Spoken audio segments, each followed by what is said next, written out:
SpaceX did it! Starship Booster 19 came alive with the first ever Raptor 3 roar at Starbase. We filmed it from every angle and I did an analysis. And what I found is surprising. SpaceX didn't tell the whole story yet. Artemis II is once more ready for a launch and they left out an important step. And NASA is joining SpaceX. Both are building a lunar base starting next year. My name is Felix, welcome to What About It, let's dive right in. Starship updates. Let's start with a quick recap of what Booster 19 has been through at Pad 2 over the past week, because it has been a busy one. After rolling out to the pad last Sunday and being lifted onto the launch mount on Monday, the campaign moved fast. On Tuesday, teams performed the first cryotest. The main liquid oxygen tank was filled almost completely, the methane tank received only a small amount of fluid, likely liquid nitrogen rather than actual methane, which is standard practice for early flow testing. The lower liquid oxygen tank was completely covered in ice, exactly what you expect when you fill a cryogenic tank to near capacity. The methane tank above it showed only a small amount of icing, consistent with it receiving just a partial fill. The ice pattern alone tells you what was filled and how much. One thing I noticed, the fill rate appeared to be roughly double that of the old Pad 1 design. The reason is straightforward. Pad 2 has 2 booster quick disconnect interfaces instead of 1, meaning 2 propellant feed lines operate simultaneously. That alone is a significant infrastructure upgrade. On Wednesday, teams performed what appeared to be a blowdown test pressurizing gas through the engines. No deluge system was used, which strongly suggests this was nitrogen rather than propellant vapor used to verify the flow paths through the engine section are completely clear.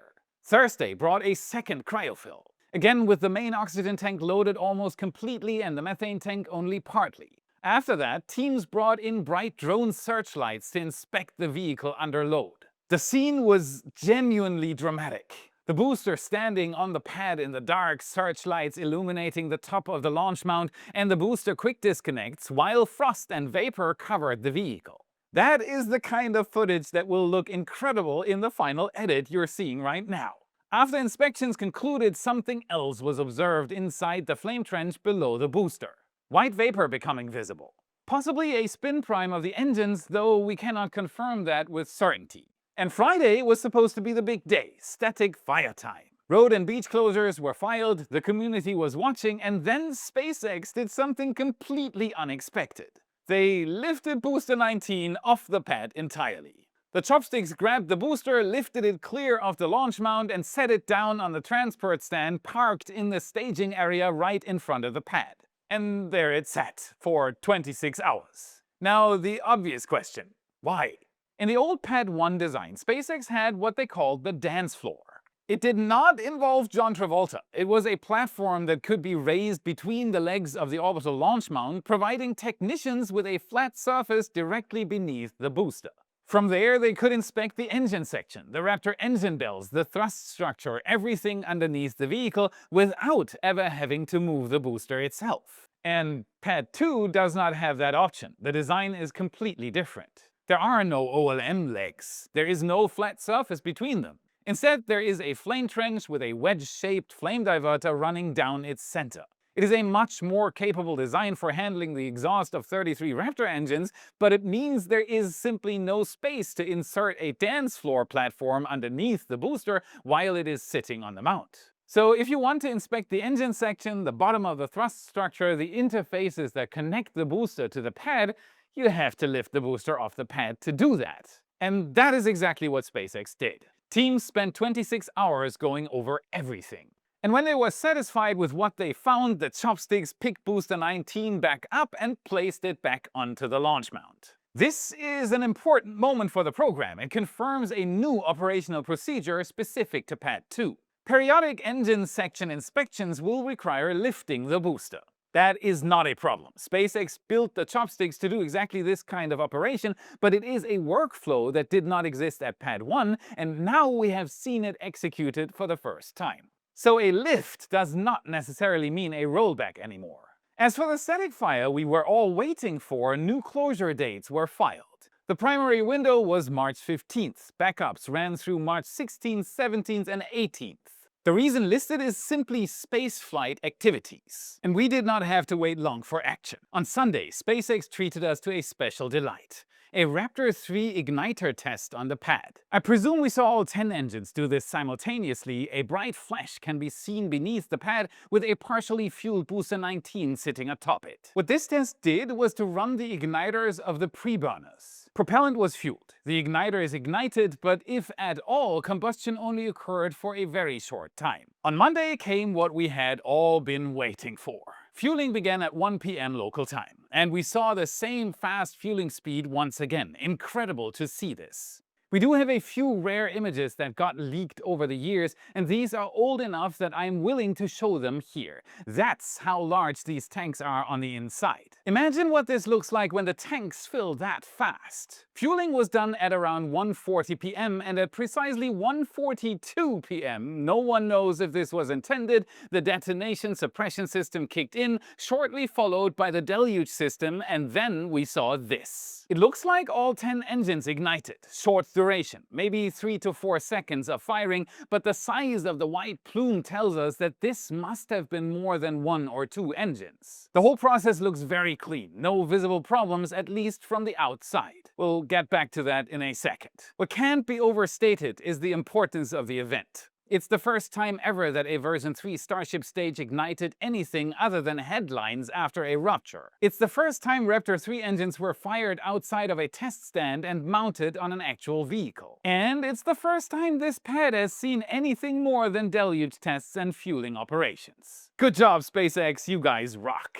Also, for the first time, we could get a glimpse of what this pad will look like during a launch. White clouds, not dirty yellow, shooting out of the flame diverter on either side.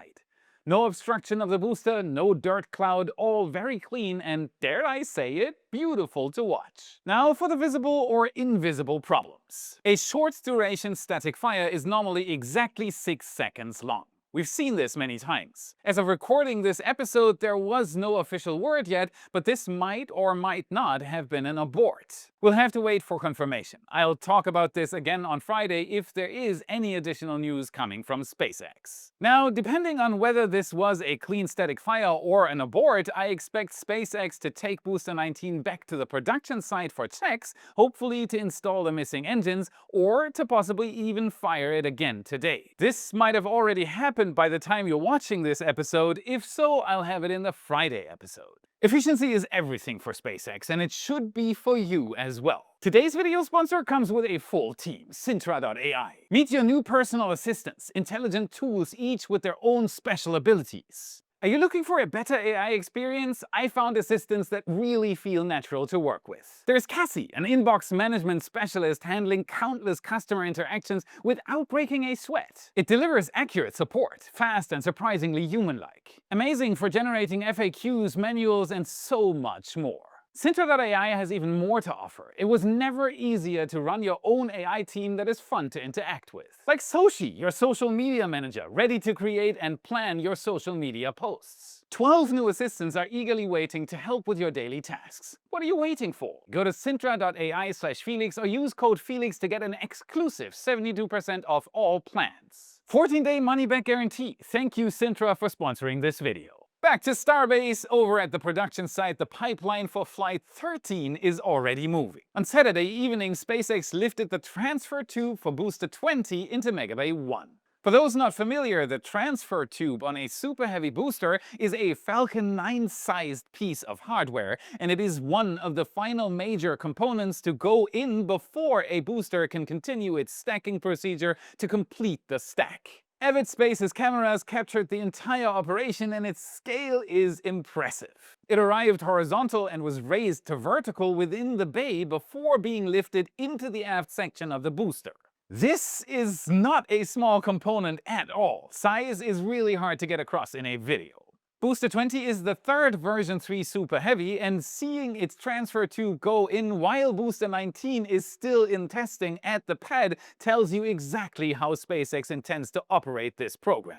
They are not waiting to see how one vehicle performs before starting the next. The production line runs continuously. Flight 12 is not even off the ground yet, and Flight 13's booster is already being assembled. At Kennedy Space Center, all tower segments for the first Mechazilla tower at Slick 37 are now on site. Last Saturday, the final 2 tower segments for the first of 2 planned Starship towers at Cape Canaveral Space Force Station rolled past the vehicle assembly building and the press site on their way to Slick 37. NSF's cameras caught both passes. All segments are now staged at the site and ready for vertical stacking in the near future. 2 full Starship towers at Slick 37. Combined with Pad 39A at the neighboring Kennedy Space Center, SpaceX will have 3 operational Starship launch facilities on the Florida Space Coast alone. Stack that on top of Starbase in South Texas and you start to see what a genuine launch network looks like. And then there is a story that got less attention than it deserves. The Port of Brownsville's Board of Navigation and Canal Commissioners approved negotiations with SpaceX for a 50-year lease on an 83-acre parcel on the south side of the port. SpaceX intends to build a heavy-duty dock there to support Starbase operations. Now, the current dock at the port is already being used for deliveries to Starbase. But this new facility is designed for something much larger, shipping completed Starship second stages and Super Heavy boosters directly from the Star Factory at Starbase to Kennedy Space Center by sea. SpaceX already has the barge for this. It is called You'll Thank Me Later, following the tradition SpaceX has of naming its marine vessels after ships from Iain M. Banks' culture science fiction series. The barge has already completed several test runs, delivering large tanks to Kennedy Space Center to support the ongoing construction at Pad 39A. The heavy-duty dock completes this picture. Starbase builds the vehicles. The barge ships them south to north along the Gulf Coast and up to Florida. And then Kennedy Space Center and Starbase can launch them even before Kennedy Space Center's capabilities are fully built out. The 2 facilities are not separate programs. They are one integrated operation connected by water. This is what a launch network actually looks like when you zoom out far enough. All this isn't possible without an aerial view. If you want to see how SpaceX is doing at Starbase from the air, just like Jordan does, visit redlineheli.com/Felix. $25 off for anyone using the link. The Redline helicopter team will show you the same Starbase views our photographer gets on his Starbase flights. Incredible views. And finally, something that the Starship community has been waiting to know for a very long time. We now have the first real number on what a Starship launch actually costs. $90 million. That figure comes directly from a Form 10-K annual report filed with the US Securities and Exchange Commission by Voyager Technologies, the company behind the Starlab commercial space station program. And in the commitment section of their filing, Voyager disclosed a contract for one launch services commitment at $90 million.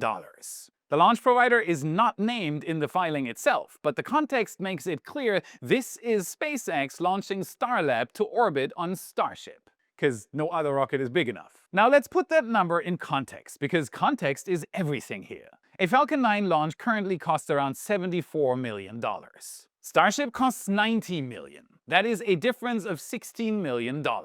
But here is what you actually get for that $16 million premium. Falcon 9 can carry approximately 18.5 tons to low Earth orbit and has a fairing volume of roughly 381 cubic meters. Reusable. Starship version 3 can carry approximately 150 tons to low Earth orbit and has a payload bay volume of roughly 1,000 cubic meters. That is 80 times the payload capacity, 2.5 times the fairing volume, for a price that is only 22% higher than a Falcon 9 ticket. Put it another way, with Falcon 9 you are paying roughly $4,000 per kilogram to orbit. With Starship, you are paying around $600 per kilogram to orbit. That is an 85% reduction in cost per kilogram delivered to space. This is a single data point from a single customer for a specific mission, so it should be treated as a reference price rather than the definitive word on Starship launch economics. Prices can vary by mission profile, destination, and contract terms, but it is the first hard number we have ever seen. And for a vehicle that has not yet flown its third version, that number is remarkable. what do you think? Is this the revolution we were waiting for, or what do we think about the $90 million? Hey, thank you from the bottom of my heart for watching and liking the video. If you're among the 40% who haven't subscribed yet, it would mean the world to me if you did. It is free and it genuinely helps more people find my channel to spread the word about spaceflight. Want to make my world even easier? There is only one place you'd rather be, the Y Members Club on Patreon and right here on YouTube. Click the card or the join button right here under the video. You are the reason why we keep doing this. Thank you so much, you rock. The countdown to Artemis II is running again. On Thursday, March 12th, NASA held a press conference to give an update on the upcoming mission. NASA's central announcement was what we all hoped for. The Artemis II Flight Readiness Review concluded with an unanimous go to proceed toward launch. All the teams polled go. The rollout of the Space Launch System from the VAB to go back to the launch pad is set to take place on the 19th. One day before that, on the 18th, the 4 Artemis II astronauts enter quarantine at Johnson Space Center. This time, they do this even before their rocket reaches the pad. They are expected to fly over to Kennedy Space Center around March 27th for final launch preparations. Yes! I can only imagine what goes on in the heads of these extraordinary human beings. They've expressed their confidence in all components of this mission, but I still believe that waiting and getting in and out of quarantine is quite nerve-wracking. These astronauts have trained for this for years. During this time, their mission was at the center of their lives. Now it is time for them to hopefully actually go on this amazing journey. And drumroll please, we do have a new launch date. It is April 1st, no joke, and the targeted launch time is 6:24 p.m., so we might get treated to a daylight launch. Maybe even twilight conditions. SLS Space Jellyfish might be on the menu. If for any reason the launch has to be scrubbed, NASA has added a new launch date on the following day, April 2nd at 7:22 p.m. This new date was determined after a fresh trajectory analysis. The other previously published April launch dates remain options. So we could still see a launch on the 3rd, the 4th, the 5th, the 6th, or the 30th. More potential launch windows open up in the following months, but NASA clearly focuses on an April launch. During the conference, we also learned more about the technical problems that had forced the rocket back to the VAB on February 25th. The primary culprit was a helium flow blockage in the interim cryogenic propulsion stage. Engineers traced the problem to a seal within a quick disconnect cable connecting the rocket to ground equipment. The seal was already replaced and tested. While in the VAB, teams also replaced flight termination system batteries on different parts of the SLS. These explosive systems are designed to destroy the vehicle in an emergency. They help protect the public from large out-of-control rocket components falling from the sky. Not good. And of course, after an emergency separation was triggered. Another noteworthy piece of information given was that there won't be another dedicated wet dress rehearsal. Okay. And NASA also explained the reason for it. This means the next time the rocket is fueled will be launch day itself. We've seen a similar approach before with Starship launches. It does make a lot of sense. If everything works as expected, there is no reason not to launch. With each tanking adding potential risk, NASA has good reason to get SLS off the pad as soon as possible while ensuring it understands and controls potential risks for the astronauts. Artemis II is going around the moon, and I cannot wait for it, and a human landing won't take place before 2028. Still, NASA wants to get started building mankind's first lunar base in the year before that. SpaceX is getting help. How is the agency planning to accomplish that? Imagine this. You wake up in the morning, you grab your coffee, open your phone, and there it is, a live video feed. On your screen, a spacecraft slowly descends toward the surface of the moon. Its engines kick up a cloud of gray dust that hasn't moved in billions of years. The lander settles on the ground, the engines shut off, and the dust slowly drifts back down. Yes! What's next is unexpected. No astronauts disembark, and there are no dramatic speeches either. A machine is all there is to be seen, and it is doing the job it was sent to do, starting construction.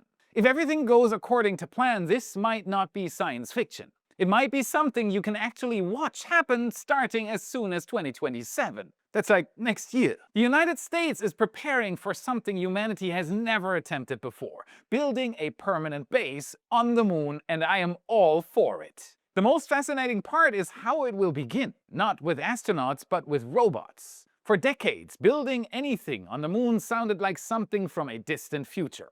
The idea always ran into the same problems: the cost, the risk, the sheer difficulty of operating nearly 400,000 kilometers away from Earth. But something fundamental has changed in the last few years. Instead of designing every spacecraft itself, NASA has started buying rights to the moon from private companies. It's a program called Commercial Lunar Payload Services, and the idea is simple. NASA provides scientific instruments and equipment. Private companies build the landers, launch them, and deliver the cargo to the moon. It's the same basic model NASA now uses to send astronauts to the International Space Station, but applied to lunar exploration. Like any new transportation system, the early missions have been, let's say, a learning experience. Some missions have failed. One lander suffered a propellant leak and never made it out of Earth's orbit. Another successfully reached the moon but tipped over on landing. Each mission teaches the next one how to land more precisely, navigate more safely, and survive the harsh lunar environment. And the pace is accelerating because the goal of these missions is no longer just science. It's preparation for something much bigger, reaching the moon's south pole, a strange and extreme place. The sun never climbs high above the horizon there. Long shadows stretch across the landscape, and inside some craters, sunlight never reaches the ground at all. Temperatures there can drop below minus 230 degrees Celsius. But those deep, frozen shadows hide something incredibly valuable: water ice. And water in space is far more than just something to drink. It can be split into hydrogen and oxygen, which means rocket fuel and breathable air. That is why the South Pole is where the first lunar base will be built. NASA's new plan is that before astronauts arrive, robots will begin preparing the site. For the next few years, robotic landers are expected to deliver the first pieces of infrastructure to the lunar surface. Communication systems, navigation beacons, scientific instruments, power systems, and prospecting tools designed to locate and analyze water ice deposits. These machines will scout the terrain, map the safest landing zones, and test technologies that future astronauts will depend on. In other words, they are the advanced team, the mighty robotic construction crew. And if mission planners succeed, many of these operations will be broadcast back to Earth. NASA emphasized this, which means that for the first time in human history, people around the world may be able to watch as the first outpost on another world begins to take shape. Almost in real time, and absolutely likely here on why. Humans will follow later. The early crewed missions of the Artemis program won't land next to a finished base, but they can expect to use infrastructure that was prepared by robotic missions. The spacecraft that brought them to the moon becomes their temporary home, but each mission, be it crewed by humans or robots, will leave behind more capability than the one before it. One of the first major additions will be a lunar rover. Not the small dune buggies used during Apollo, but a far more advanced vehicle capable of traveling long distances across the rugged polar terrain. I am so looking forward to this. Unlike the Apollo rovers, this one won't just work when astronauts are present, it'll also be able to drive itself. Think of this, it can even become a useful means of transportation for the pioneering robots. Also, between human missions, the rover could explore the landscape autonomously, scout new locations, and deploy scientific instruments. The real turning point will come when the first permanent habitat arrives. This will be the first true home for astronauts on another world. A place where astronauts could stay, not just for a few days, but for weeks or even months. That is when the moon stops being a destination and starts becoming a place where humans actually live and work. And this is where we return to that moment we imagined at the beginning. You wake up and open your phone and there's that live feed from the moon. You watch as a rover slowly drives across the dusty surface toward a crater that hasn't seen sunlight in billions of years. You might see the moment a drill punches into the ground and confirms that extractable water ice really is there. You might watch a communications tower rise from the surface, preparing the landing zone for future astronauts. Over months and years, lander by lander, rover by rover, payload by payload, the infrastructure of a lunar outpost will begin to appear. And the incredible thing is that we might actually get to watch it happen starting next year. Humanity isn't just going back to the moon. This is a new chapter. We are moving in. And that's it for today. Smash the like button, subscribe for more. This is what fuels the algorithm, and this is how you can help us for free. Check out our epic shirts in your favorite Space Nerd store. Our brand new Raptor emblem design and countless others are there for you to explore. Click the card or the US or worldwide link in the description. And if you want to know how SpaceX is planning to build a self-sustained moon base in the next 10 years, watch this video next to continue your journey. Thank you very much for watching, and I'll see you again in the next episode.